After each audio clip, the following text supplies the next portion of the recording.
The wild here doesn't whisper, it roars. Glaciers crack like thunder. Waterfalls carve paths through time. And in the middle of it all, she waits. Motor yacht Unbridled. A sanctuary of warmth and refinement in the heart of Alaska's untamed frontier. Bears wander the shoreline. Whales breach on the horizon. Seals nap on drifting ice while you sip champagne on the aft deck. This isn't a cruise, it's a calling, and only the bold will answer. Now booking your next unforgettable charter, yachtunbridled.com or through your preferred charter broker. Top of the morning, folks. It's Captain Liam here, captain of the motor yacht Unbridled, currently in Seattle. Got my jumper on. It's a little chilly here, but I'm honoured to have Melanie White, the founder of Marathon for Mental Health, join me. How are you today, Melanie? I'm very good. I got my run in this lunchtime, so I'm feeling very good. Oh, you've got that warmth already. Yeah. Otherwise, it was freezing. I'm just outside London, so it's not that warm here either. And then what time of days do you kind of do your running? Is it lunchtime one or it's kind of the middle of the day? It has to be the beginning or the middle of the day. Otherwise, if it gets too late, I just won't get out. Yeah. So people are dying to hear about this Marathon for Mental Health. As founder, where did it start? What was the ideology? Tell us a little bit. You got a background in yachting. You're now just north of London. Tell us a little background of Melanie. So I'm really excited personally. Yeah, so the marathon came as a concept about a year ago. I've been working closely with Emma at Seize the Mind now for 5 years. We both experienced poor mental health when we were working as yachties throughout our 20s. We had a very similar shared history as yacht chefs. We did come past the depression that we had in yachting, and for both of us, we're going to go hard, suicidal ideation. But we did come past that, and we really believe in had fabulous careers. And quite often the narrative it doesn't quite meet past the really low points. And so we were quite clear when we set Seize the Mind up. We wanted to really give people the tools they needed to be able to stay mentally well on board. But I think as we got to the kind of approaching the 5-year mark, we'd trained about 2,000 seafarers by this point, and we always would direct people to ISWAN's resources. Yeah. And ISWAN's an incredible charity, International Seafarers Welfare Assistance Network, and they started in shipping and cruise, but they recognized the need for support in yachting, and they have some incredible resources that we're always signposting people to, also, namely their Yacht Crew Helpline.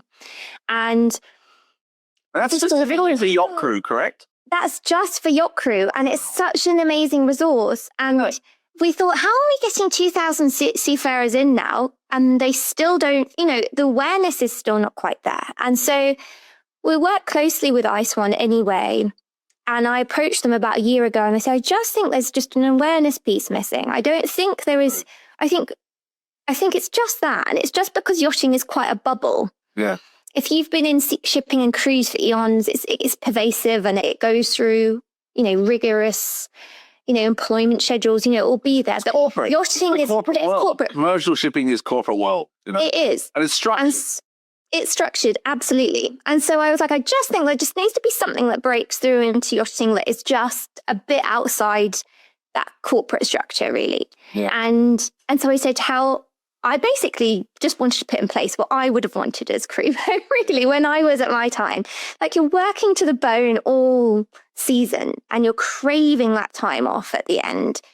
October's rolling around, you might get a bit more of a work-life balance, and you just think, I wish there was something wherever I was that could get me out and seeing the areas I'm in and moving my body and feeling good in that way. And so I said, look, what if we try and create a flexible marathon that's really accessible for as many crews as possible to partake in? Yeah. And in the process, try and encourage people to donate to the charity, but also become aware of the resources just by proxy, because you might find somebody that loves running or loves hiking, and they go out and meet someone else for this hike and they think that's what they're there for.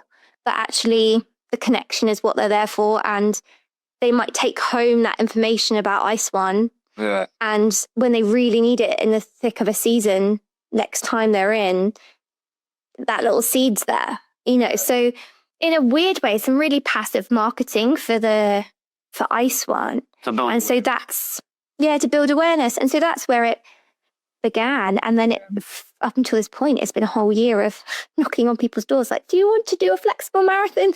And building the troops to, Well, good shit this year. to unpack there, but when you talk, initially when you talk about marathon, people have a natural kind of aversion or a distance to it, or that's difficult. And then when you talk about mental health and depression, people have that same aversion. Like, oh, that's something I'm unaware of, or I feel it, or I don't, I'm not sure. So you've combined two really powerful things.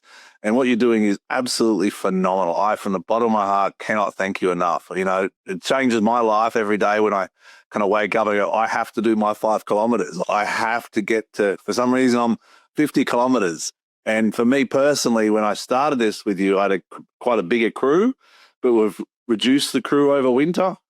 So at the moment, I'm trying to get some more crew involved, but it's like irrelevant. It's my responsibility to push forward and do it either way to raise awareness for ISWAN. So I cannot thank you enough. And the community you've built, just beautiful people from New Zealand, Fiji, people like Xanthi from Wave Wellness. She's a lovely friend of mine and a big part of it too.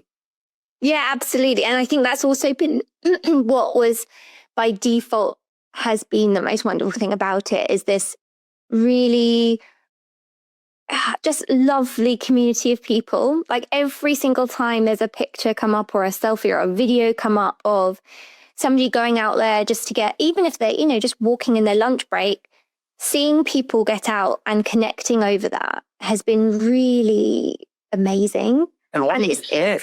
Like what? I'm wanting to share it. Like some of those cliffs. Where were those cliffs? The sea cliffs in Malta, was it?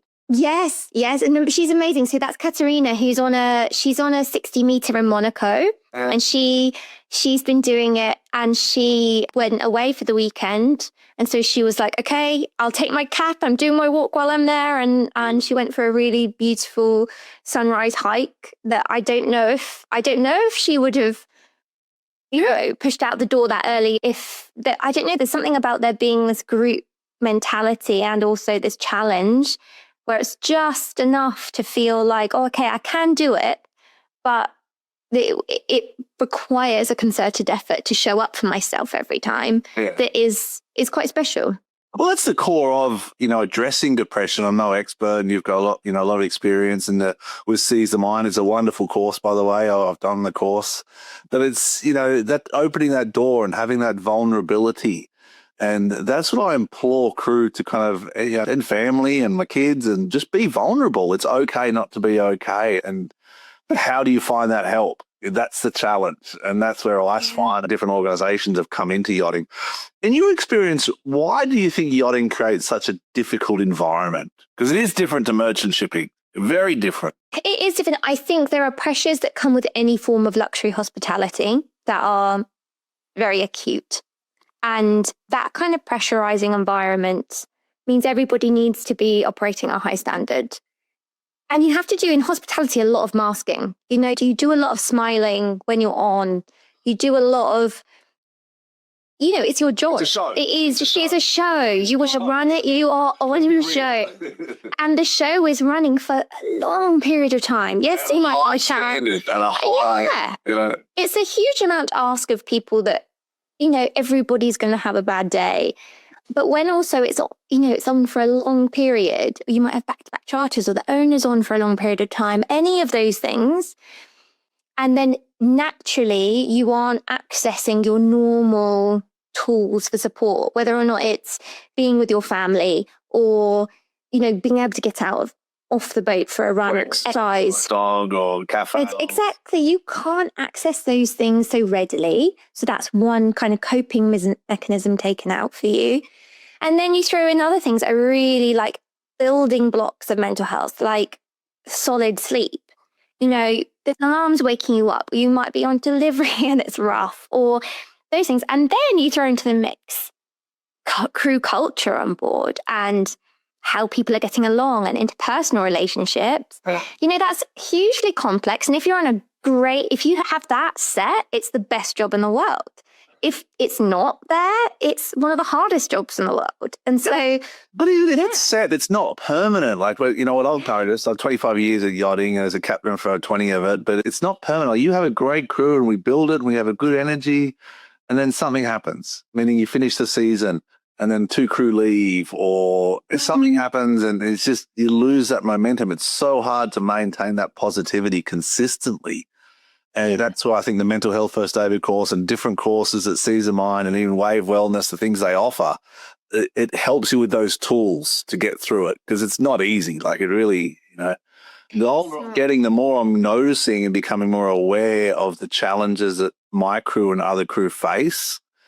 And a lot of it's like the anxiety. I don't know if you've seen that. Like, when I see new crew join, like we had yesterday a day worker, and now she's going from 1 day a week or something to 3 days a week.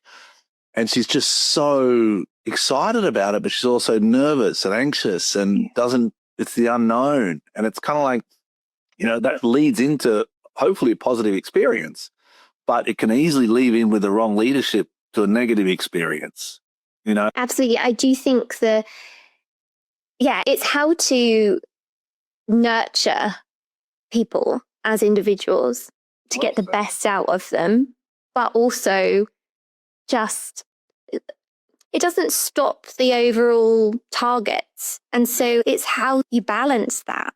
Yeah. I've got a question for you. I know I'm not being the one being interviewed, but like, you, how is, like, if you've seen that relationship change, and I'm sure like it really impacts you, how you lead, but how do you best like look after yourself when you're in the thick of it is a very personal question, in the sense that, you know, I don't prioritize myself. You know, my goal is to get the results for the clients, and the clients are the owners, the brokers, the crew.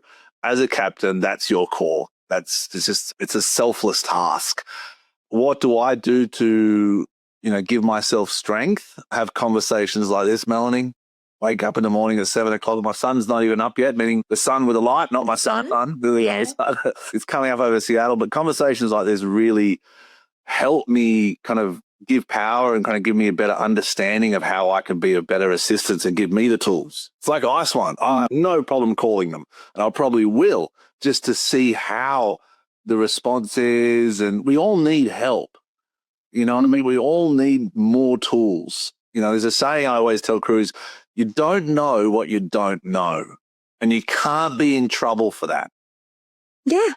You know, and that's something I say a lot, because it's like, if you don't know how to wash down a boat, or if you don't know how to do laundry, or you don't know how to, you can't be in trouble for that. It's our job as a community, as a crew, and as an industry to help each other get through that, rather than you know, to make people so accountable. And this industry is so relentless and it's so unsympathetic that it's hard to see what crew go through, the pressure we put each other on. You know what I mean? So absolutely. For me, it's conversations like this. It's telling my wife and my 2 children and dog, and it's finding people in the industry I can connect with that give me a bit more, yeah, we're going down the right path. Yeah. And this marathon for mental health, I've done 3 marathons before about 5 years ago. And each one was probably the toughest thing in my life I've ever done mentally. And when this popped up, I said, I understand the vision here. I love this. This is not easy. To wake up every day and to do 5 kilometers or to do a walk. And, you know, yesterday I did 4 miles running. I did a good time, but my left ankle's killing me today. I'm like, oh, no. But I still have to do my 5 kilometers. So. Well, walk on the next one, please. That's what my wife says, but I'm like, I need another pair of shoes. That's what I'm saying. I said, I need another pair of shoes. It's not my fault. It's the shoes. It's definitely, you know, it raises awareness for yourself and also the community industry. Yeah, and also building in that time, because it's really hard. There's always something else that can fill that time. Oh. The jobs list is never ending. It will never end. Yeah. It doesn't matter if that's, you know, in the thick of a season, or even when you're entering a yard period when the jobs list is X long, and, you know, you've then got to build up for the next season or any of those things. Or even if, you know, you're juggling family life and see, a lot of what we have seen also, like you've touched on there, but like people go away and they have families at home, and their families have to adjust without their person, and the person on the boat has to adjust without their family. And even those things, to be able to find things to cope with that distance is, it's like unspoken, but we have it come through our training all the time, where it's just like, oh, I've got to do X amount of time now. And that's like a massive building block. So it's, if you can then fill that absence with, okay, I will not work myself to the bone today, but I will try and get out for that 5K walk or connect with somebody else that is also doing it. That means a huge amount. You know, I couldn't believe when we had somebody from Guernsey connect with Xanthi in New Zealand and go out and walk at the same time and do a video call. Oh, wow. And they did, it was like 12 hours apart. So someone was walking in darkness and someone was walking. Yeah, exactly. It was the beginning. And I thought, that's it. You know, it's that connection piece. To help you stay connected and connected to yourself as well. It's really hard. Very much so. And then, like I said, I keep going back to the yachting industry because that's what we're a part of in a sense. And these crew, like we talked about, family is a very difficult thing because everyone's got this image of family as perfection and their own experience and their support network. You know, I've got this theory that, you know, I don't know if it's right or not. I'll be honest with you, Melanie. I think families sometimes provide you with the greatest challenges in your relationships because they're the people you don't choose. You know, different people above you may have chosen for you, whoever they are, you know, based on your religious beliefs, but the people you didn't choose. So they're going to teach you so much about yourself, but it doesn't mean they're the right people to give you all the support you need because it's a biased opinion. So you have to find people like ISWAN, like yourself, like Xanthi, Gary Napier, the Gap Counselling, different people in this industry. Yeah. You know what I mean? And Emma's lovely and, you know, Karini, there's the beautiful people in this industry. So as a junior crew member, put yourself in that scenario again. You know, you still look like you're a young stewardess, to be honest with you, Melanie. Feels like I am in my 30s. You know, with me. What do you advise a young girl who's 20, and we have them on board Unbridled? They join the boat, they're trying to impress people with their jobs and their positivity and all the rest of it. What's your kind of advice looking back, you know, as is in your own scenario? Cool. That's a good question. When you just joined a boat, you know, you've got all these things. I do. I mean, it's hard to say because I think something I say more as a general piece of advice is find your tribe. Find the people that help you thrive at work. And options. Yeah, absolutely. And I actually worked with a series, it was one captain really, and his wife, that I worked on a series of boats with. But the blend was right. Yeah. And when you find the kind of mentors that really do teach you well and really want the best for you, they will help you thrive in the industry. And I think there's also a thing, it's really hard when you're at the beginning where you think, I will never get another job again. If this is your first job, you'll think, this is the be-all, I've worked really hard to get this one. If you don't ever feel safe, if you really go to bed at night and you think, I don't feel safe here, that can be up to like anything from like, if you're on a crossing and you don't even trust who's on watch, down to, I know there's some form of harassment going on here it's really hard for you get these to work through. Crew mess or and decide, like really decide there will be another job, there will be a boat that's right for you. And it's always said with a blend of, you know, really measure whether or not, you know, try not to flit around, but yeah, finding the right tribe for you is going to be one of the most important things you do. And so when you do find a good job, a good boat with good mentors, really take that opportunity because it exists. Yeah. It really does exist. 100%. There's a right boat for everyone. And a lot of my conversations with crew over the years, after a year on board where they're kind of getting a bit flat, they're not feeling the motivation, that's when I do say, look, try something different. You can always come back, you know, to Unbridled or the different programs, but try something different, get a fresh break, take some leave without pay, get some space. But ISWAN itself, if I am a young stewardess or steward or deckhand and I call up ISWAN just on a Friday, everyone's out drinking, what type of, you know, direction or path will be taken? That's kind of the question, though. Is it just a sounding board or is it a professional path down towards psychologists? Because the unknown is what people fear. in my experience. Yeah. You know? Well, I think for a start, it's multilingual. So I think that's an amazing. Obviously, primarily people in yachting are English-speaking people, but you do have people that aren't, and they have multilingual trained people at the end of the phone. So the first barrier that you can tick off is that you're going to be able to have a personal conversation with somebody where you don't have to converse in your non-native language, which is incredible. Yeah. The second thing is that they do have a whole list of of resources for support or specific techniques. You know, if I think an example, for example, Laura, who's a project manager at ISWAN, explained a call where they had a male deckhand call in and said, I think I'm having a panic attack. I've had them before. I don't know how to kind of get myself through this. And the call handler literally spoke them through the grounding techniques required to get somebody through a panic attack. Now, they're not there as therapists, and they're not, they will, if they, they will often, I think, say, okay, do you understand what's included in your medical insurance? Or if there are things that are quite acute, they know how to direct somebody. But even down to something like that, they've got that on hand and they can support in that way. Much like quite often they have people ringing saying, they're really struggling with an interpersonal relationship on board, for example. Yeah. Or there was a case of I think they were a stewardess, their relationship had closed off and it became really hard for them to work on board, but their ex-partner did not want them to leave, was being quite coercive in them being able to access the feeling that they had the right to leave the boat if they wanted to. Yeah.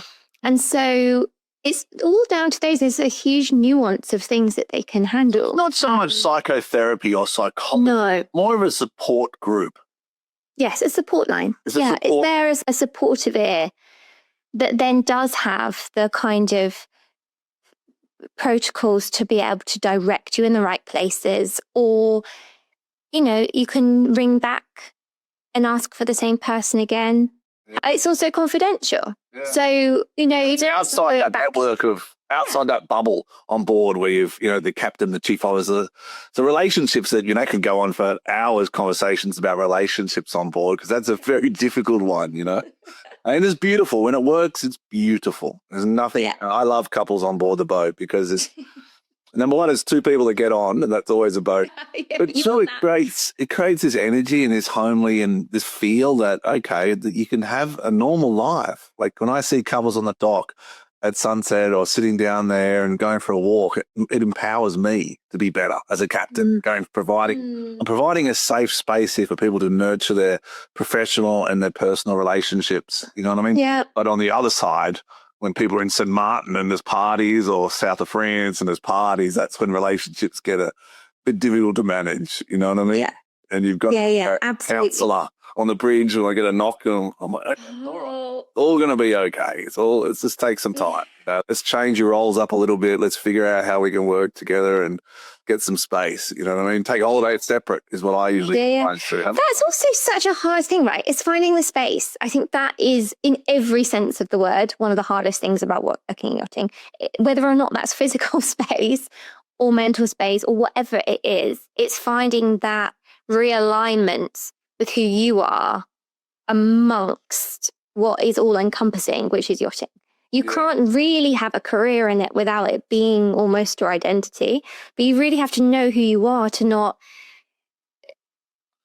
just let it become everything. And do we ever get there though? Like, I have this saying, I said, my son, he's 16 now, and he's got this book that I wrote in 1996. Well, it's a book of quotes that when I'd go to school, I'd write these quotes, and we found it the other day, and he was going through it. And I was like, wow, this is me going to school when I was like your age, at 17 almost. And I'd write these quotes. And one was, if you don't go within, you go without. And he's like, what does that mean, Dad? I said, well, you've got to keep going in. It doesn't make sense. And you naturally don't want to do that. You want to fight it all the time. You want to just take your problems and push them away and ignore them or deflect them or, distract them and do something else, but really need to find that core, So at 46 or 47, I'm taking a 5-day yoga retreat to La Paz, Mexico with my mother. I'm terrified, Melanie. I'm terrified right now. I just looking at a yoga mat going, I've never seen you. Like I've seen you, but I've never tried. You know what I mean? So that's I'm intrigued. I can't wait to hear. For a start, I can't wait to hear how you find it. There was no pictures. That's what I could do. But also it's like, and I don't do yoga so much anymore. I did for a long time. And running is now my vice where it is filled in yoga. Yoga used to be there. And it's interesting because I used to be really into like exercise form yoga. But when I started on yachts, I then completely went the other way. And anytime I could get ashore, I wanted to go to yin yoga where you hold poses for like 3 to 5 minutes. Lovely. And you don't move and you do kind of really long, deep stretches. And it's so interesting because the practice itself is theoretically the same. It's yoga. Yeah. But what I required from it was so different because I needed in a world where everything was busy and moving and constantly going on board, I needed something that was, okay, slow on my mat. I don't need to go anywhere. Everything is still. And I think I'm really intrigued to hear how it is for you, like matching that kind of energy or like finding out what kind of things work for you on the mat that help you go within. Yeah, well, I'm trying to help the crew too and different people and just say, look, let's not be afraid of it because there's nothing but growth. There's nothing but growth available if you really focus your time on things that are actually healthy for you. Like the knockoff beer on the dock, that's not the healthiest option. You know what I mean? Let's just be honest. It's a poison, it's toxins for your body, but it's got its balance too. It's got its social space, and that social interactions are very important. But I find trying to find a community, like you're saying, find your tribe. That's a big takeaway from this. And ISWAN can be part of that connectivity. Same as Way Wellness. What Xanthi's doing and what Seize the Mind are doing are great things for the community of yachting. Yeah, it's finding your people outside that boat. It's really... And that's ideally what we wanted, even with just the marathon. Yes, it's only going to run for 3 weeks in the year, but the Strava community consists for the entirety. The then social space online continues until next year. The opportunity for people to find something that's for them that isn't just hitting the bar when they finally get off charter or whatever is there. Yeah. And it's finding those spots. Oh, it's beautiful. And then so long term going forward, next year, Marathon for Mental Health is going to continue.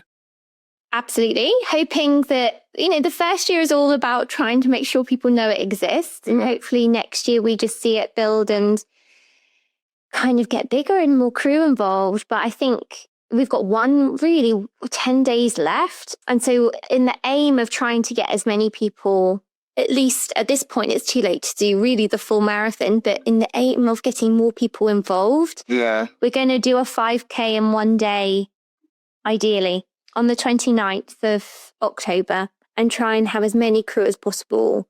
Lovely. Commit to do 29th of October, what time? Yeah. Wherever you are in the world, which means if you are in New Zealand or you are in Seattle, that you can do it at your time, but for a 24-hour period, do 5K, ideally donate either £50 or £500 to ISWAN, and we'll try and create another opportunity for people to feel part of it within that marathon window. So that's on the 29th, correct? Yes, 29th of October. All right, well, I'll be in Fort Lauderdale. I'm going to the boat show. Great! 2 nights, so I'll try and round up. Love it. Round up the troops. I'll try and round up for a little 5K down Fort Lauderdale. I definitely know that the MHG marathoners, as they're called, their team, would be well up for that. Okay. But they're all proper. They're pretty serious. I'm just I always say this. But, all folks are welcome, I would say. My brother got me into running. It's tough on your body. The older you get, it is tough. But it's that consistency, whether it's running, biking, walking. It's that ability to move forward, take that conscious effort, take that conscious step. Saying there is a goal, it's difficult, can I go forward and do this? Yeah. Absolutely. My first And time, not being afraid to walk. yeah, true. That's all. My wife's doing it with me as well. Like she's Oh, I love that. with reduced crew. It was kind of tough because we had like 6, 7 crew. They were good runners, and I was like, yes, I'm excited. And all of a sudden, the crew were on different projects, and we're wintering in Seattle, and I'm like, it's just me again. I'm like, all right, I can do this. So I got my wife, I got my dog involved. I'm like, come on, guys, let's go, family. Let's. Well, you never know. You might be able to get if you do a walk, a WhatsApp call with another member of the community on a walk. Yeah. That's great. All right, Melanie, I really appreciate your time. Like I said, you've been an absolute. I don't think you understand yet how much you've created a positive influence and change in the industry and the current environment we're in, because it's people like you that stand up and say, let's do this, let's do something different, let's give back. And that empowers people to be better. And in the end of the day, if we can do that as a community, we're in a good direction, I think. Yeah, absolutely. Thank you, Liam. So I love your tribe. I love your people. I think it's unbelievable. Is there any final notes or how people can get a hold of you, Seize the Mind? So a legacy from my yacht chefing days, I am Cooking the Nook on Instagram, though I don't do much cooking other than for my family anymore. And I do Seize the Mind there and also Marathon for _mental health. Yeah. On those are the Instagram platforms. I'm also on LinkedIn, and you can also find us on Strava. So find the club, join us. Everyone's welcome. And it's always nice to see what everyone is up to and what views they're seeing on their run, walk, hikes. Yeah, it's a good global snapshot. But the other day I tried to take a video of me running and I looked back, I'm like, oh, that's not a good way to do it. No, we love it. We love it. It was all shaky and I was like, I don't know if this is right. I don't get all this, but it's about having fun and connecting. It is. It is. All right, this is Captain Liam Devlin of Unbridled. Have a safe day. Be blessed always. Look after each other and safe seas. If your brand belongs in the heart of the yachting world, this is where it happens. Yachting International Radio reaches over 1 million yachting professionals and enthusiasts every month with 77 million impressions, 220,000 social followers, and 74,000 podcast subscribers. Our hosts are insiders, crew, captains, CEOs, trusted voices shaping the industry. This is targeted, high-impact advertising in a luxury niche. Visit yachtinginternationalradio.com/advertise. Your audience is already listening.